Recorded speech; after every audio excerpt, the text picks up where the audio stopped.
दूध का उफान।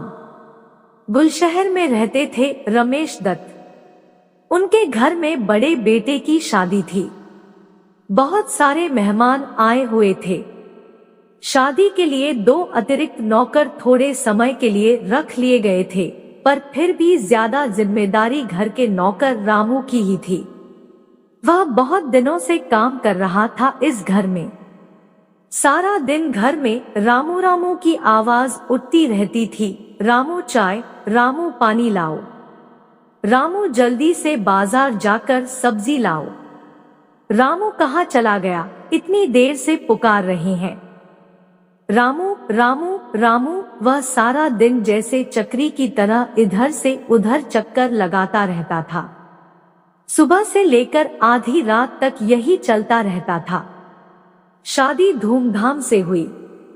मेहमान एक एक करके विदा लेने लगे। जो 2 नौकर शादी के काम के लिए रखे गए थे, उनका हिसाब कर दिया गया। रह गया रामू। सुबह से रात तक वह काम में लगा रहता था। एक दिन मेहमानों को खीर खिलाने का कार्यक्रम बना।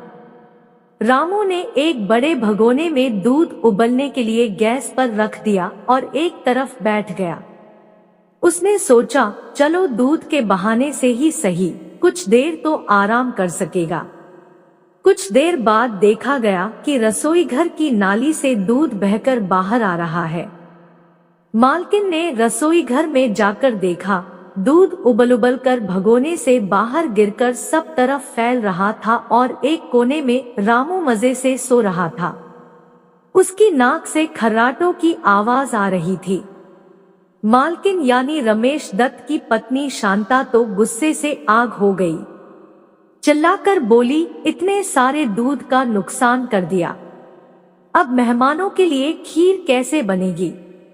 आने दे बाबूजी को, आज ही तेरा हिसाब साफ करवा दूंगी। रामू हड़बड़ाकर जाग गया। कुछ पल के लिए तो मामला उसकी समझ में ही नहीं आया कि आखिर मालकिन चिल्ला क्यों रही है, हुआ क्या है। फिर जो बिखरा हुआ दूध देखा तो अपनी गलती पता चली। हाथ जोड़कर माफी मांगने लगा, पर मालकिन का पारा चढ़ा हुआ था। वह रामू की लापरवाही के लिए उसे खरी खोटी सुनाती रही। रसोई घर के बाहर कई लोग आ जुटे। रामू लज्जित हो उठा। मेहमानों के सामने उसे ऐसी बात तो कभी नहीं सुननी पड़ी थी। कुछ देर तक सिर झुकाए चुप खड़ा रहा, फिर आंधी की तरह बाहर निकल गया। काफी समय बीतने पर भी वह नजर नहीं आया। दोपहर के बाद बाबूजी घर लौटे। आते ही उन्हें रामू की करतूत पता चली। उन्हें पता चल गया कि अब वह मेहमानों के साथ खीर का स्वाद नहीं ले सकेंगे। शांता देवी ने रमेश दत्त से कहा, रामू बहुत लापरवाह हो गया है।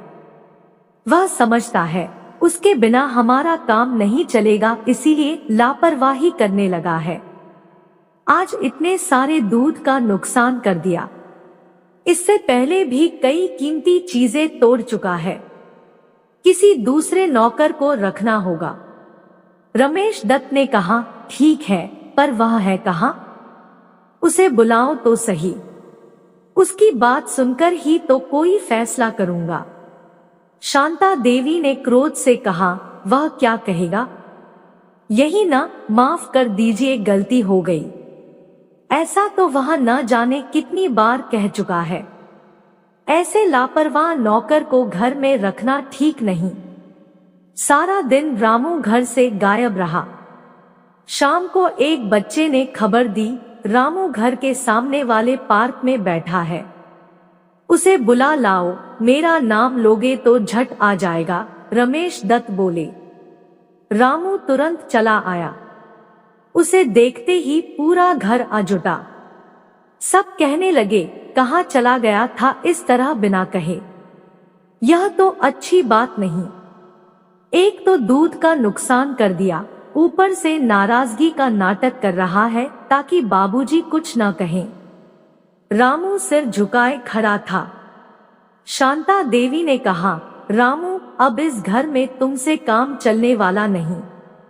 तुम दूध गैस पर रखकर मजे से खर्राटे लेने लगे और सारा दूध निकलकर नाली में बह गया। जी मैं, रामू ने कहना चाहा। रमेश दत्त ने कहा, तो तुम दिन में सो रहे थे, काम के बीच रसोई में सो रहे थे। यह तो गलत बात है। दिन में नींद आती है तो रात में क्या करते हो? रामू चुप रहा। शांता देवी बोली, हाँ बताओ, दिन में और कौन कौन सोता है? रमेश दत्त ने सबसे सवाल किया। कोई भी नहीं, जवाब आया। तो फिर रामू ही क्यों दिन में सो रहा था? क्या यह रात में नहीं सोता? जी इधर रात में काम खत्म करते करते 12 बज ही जाते हैं, सोने में 2 बजते हैं, रामू ने जवाब दिया। और सुबह कितने बजे उठते हो? जी 5:30 बजे। सब खामोशी से दोनों की बातें सुन रहे थे। इसका मतलब यही हुआ कि तुम रात की अधूरी नींद दिन में पूरी कर रहे थे। रात की बची नींद दिन में तुम्हारी आंखों में घुस गई और तुम सो गए। उधर दूध निकलकर नाली में बह गया। जाओ तुम ऊपर छत पर बने कमरे में जाकर अधूरी नींद को पूरी होने दो, उसके बाद मैं कल सुबह तुम्हारा हिसाब करूंगा, रमेश दत्त ने कहा। रामू कुछ देर चुपचाप खड़ा रहा, फिर धीरे धीरे छत पर चला गया। उसके जाते ही शांता देवी ने रमेश दत्त से कहा, यह क्या, आपने तो उसे डांटने के बजाय आराम से सोने के लिए भेज दिया। उसे नौकरी से निकाले बिना काम नहीं चलेगा। रमेश दत्त ने हंसकर कहा, देखो कसूर रामू का नहीं, नींद का है।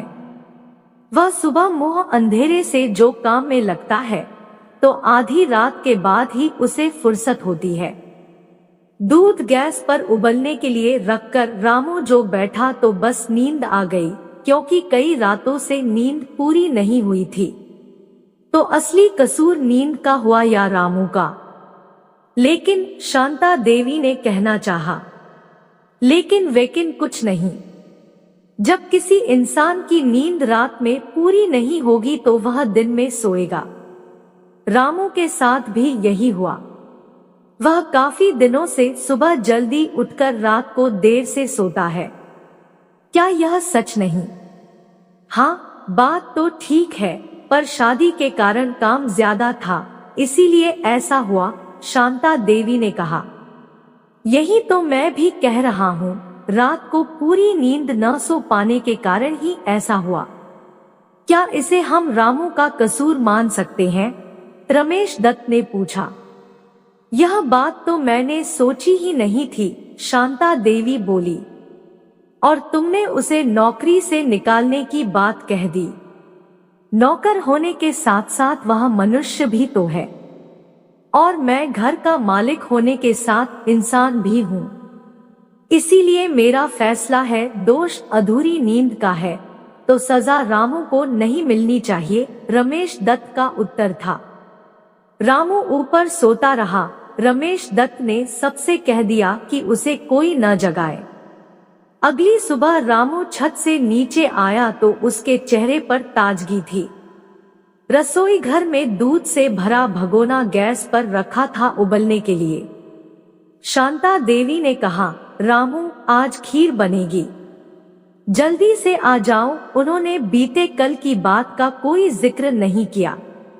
रामू हाथ धोकर रसोई में आ गया। उस दिन उसे नींद ने नहीं घेरा क्योंकि अधूरी नींद पूरी हो गई थी। उसने बढ़िया खीर बनाई। मेहमानों ने जमकर खाई और रामू की खूब तारीफ हुई। उसके बाद फिर कभी ऐसा नहीं हुआ कि रामू को दिन में इस तरह नींद ने परेशान किया हो। अब उससे किसी को कोई शिकायत नहीं थी।